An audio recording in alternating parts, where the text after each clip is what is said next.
আমার ছেলে এসএসসি পরীক্ষা ফেল করেছে, অল্পের জন্য সে পাশ করতে পারেনি। রেজাল্ট প্রকাশের পর থেকে সে বিমর্ষ থাকে, বন্ধুবান্ধব আত্মীয় স্বজনের সাথে কথা বলে না। ওর উদ্দেশ্যে সান্ত্বনামূলক কিছু কথা বলবেন প্লিজ। শুধুমাত্র সেই নয়, আরও যে সমস্ত শিক্ষার্থীরা এসএসসি বা সমমানের পরীক্ষা যেটা ফলাফল সদ্য প্রকাশ হয়েছে, সেখানে কোনো এক বা একাধিক সাবজেক্টে পরীক্ষার ফলাফল খারাপ হওয়ার কারণে বা ফেল করার কারণে যারা মন খারাপ করে বসে আছেন, তাদেরকে আমরা বলতে চাই, আল্লাহ রাব্বুল আলামিন বান্দাকে বিভিন্নভাবে পরীক্ষা করেন। বহু মানুষ আছেন যাদের জীবনে একবার শুরুতে অনেক বড় বড় ধাক্কা আছে। এই যে ধাক্কাগুলো জীবনের শুরুতেই আসে, সেগুলোতে তারা যদি নিজেদেরকে শক্তভাবে অটল অবিচল রাখতে পারেন এবং সেগুলোতে যদি নিজেদেরকে টিকিয়ে রাখতে পারেন এবং আল্লাহর পরীক্ষায় তারা যদি সবর করতে পারেন, ধৈর্য ধারণ করতে পারেন, হাসি মুখে যদি আল্লাহর ফয়সালাকে মেনে নিতে পারেন, আল্লাহ রাব্বুল আলামিন তাদেরকে অনেক বেশি সাফল্য পরবর্তীতে পাওয়ার তৌফিক দান করেন। আমাদের প্রিয় নবী সাল্লাল্লাহু আলাইহি ওয়াসাল্লামের জীবনের শুরুতে অনেক ধাক্কা এসেছে। একেবারে জীবনে পৃথিবীতে যখন পৃথিবীর আলো তিনি নিজের চোখে প্রথমবারের মতো দেখেছেন, মাতৃগর্ভ থেকে যখন দুনিয়াতে এসেছেন, তখন এসে দেখেন যে ইতিমধ্যে বাবা দুনিয়া থেকে চলে গেছেন। এরপরে একের পর এক মাকে, দাদাকে, চাচাকে, সব প্রিয়জনগুলোকে হারিয়েছেন। তারপরেও কিন্তু আল্লাহ রাব্বুল আলামিন তার এই নবীকে পৃথিবীর সবচেয়ে সফল মানুষগুলোর কাতারে দাঁড় করিয়েছেন এবং সবচেয়ে সফল মানুষ ছিলেন তিনি। তার আদর্শকে পৃথিবীতে সবচেয়ে অল্প সময়ের মধ্যে তিনি প্রতিষ্ঠিত করেছেন এবং সবচেয়ে পাওয়ারফুল মানুষ হিসেবে সারা পৃথিবীতে নিজেকে প্রতিষ্ঠিত করেছেন। তাহলে বোঝা গেল যে এসএসসি পরীক্ষায় ফেল হলে আমার সব শেষ হয়ে গেল, এই ধারণাটা ভুল।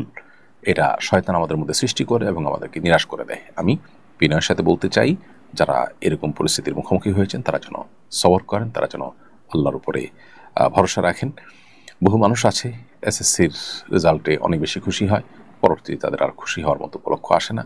কিন্তু এর বিপরীতে অনেকেই এসএসসি অথবা সমান পরীক্ষার ফলাফল খারাপ হওয়ার পর তাদের হয়তো একটু মন খারাপ হয়, কিন্তু তারা সবর করে মনোযোগের সাথে পড়াশোনাকে এগিয়ে নিয়ে যায়। সামনে দেখা যায় তারা অনেক ভালো জায়গায় চলে যেতে পারে। জন্য চূড়ান্ত সফলতা তো আল্লাহর হাতে। আর সবচেয়ে বড় কথা হলো যে ইমানদারের এই পৃথিবীর সফলতা কিংবা ব্যর্থতা কোনোটাই এত গুরুত্বপূর্ণ না যে এটা কারণে সে আনন্দে আত্মহারা হবে কিংবা বেদনায় ব্যতীত হয়ে ভেঙে পড়বে। ইমানদার বিশ্বাস করবে যে আল্লাহ রাব্বুল আলামিন এর কাছেই চূড়ান্তভাবে আমাকে ফিরে যেতে হবে। সো আমি আশা করব, আমি অপেক্ষা করব আল্লাহ তাআলা সেই দিনের জন্য যেদিন আমাকে বলা হবে তুমি জান্নাতে প্রবেশ করো। আল্লাহ বলেছেন, ফামান যুহজিহা আনিন নার ওয়া উদখিলাল জান্নাতা ফাকাদ ফাজ। যে ব্যক্তিকে জাহান্নাম থেকে মুক্ত ঘোষণা করা হবে বা জাহান্নাম থেকে দূরে সরায় নেওয়া হবে এবং জান্নাতে প্রবেশ করানো হবে, সে সফল হয়ে যাবে, সে সার্থক হয়ে যাবে। বিধায় আমাদের চেষ্টা থাকবে সেই জায়গাটিতে যাওয়ার। আল্লাহ আমাদেরকে সেই তৌফিক দান করুন। আমার বিয়েতে সাক্ষী হিসাবে দুজন পুরুষ এবং একজন মহিলা ছিলেন। একজন পুরুষ সাক্ষী দেনমোহরের পরিমাণ খেয়াল করেননি, কিন্তু বাকি সব কথা তিনি শুনেছেন। বিয়ে পড়ানো শেষ হওয়ার পর তিনি দেনমোহরের পরিমাণ জানতে চেয়েছেন।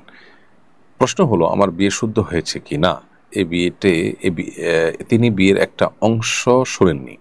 এখন আমাদের করণীয় কি জানিয়ে আমার চিন্তামুক্ত করবেন। বিয়েতে সাক্ষীদেরকে যেটি শুনতে হবে সেটা হলো প্রস্তাব এবং সম্মতি।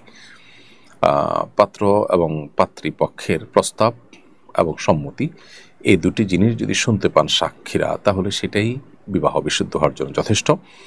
এর পাশাপাশি বিবাহের যে আরও আনুষঙ্গিক আলাপচারিতা আছে, যেমন মহর কত ধার্য হলো, তারপর বিবাহে মহর কতটুকু নগদে দেওয়া হচ্ছে, কতটুকু বাকিতে দেওয়া হচ্ছে, এরকম বিষয় আশয় ইত্যাদি এগুলো শোনা এগুলো আবশ্যক নয়। শুধু প্রস্তাব এবং সম্মতি এই দুইটাকে শোনা সাক্ষীদের জন্য আবশ্যক।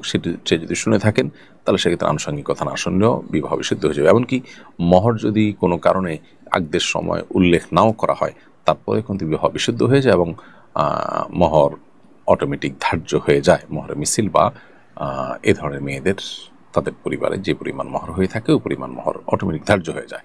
অর্থাৎ বিয়ে বিশুদ্ধ হওয়ার জন্য মহর কত ধার্য করা হয়েছে সেটা নিজ কানে শোনাটা, আগদের অনুষ্ঠানে বসে শোনাটা সাক্ষীর জন্য আবশ্যক নয়।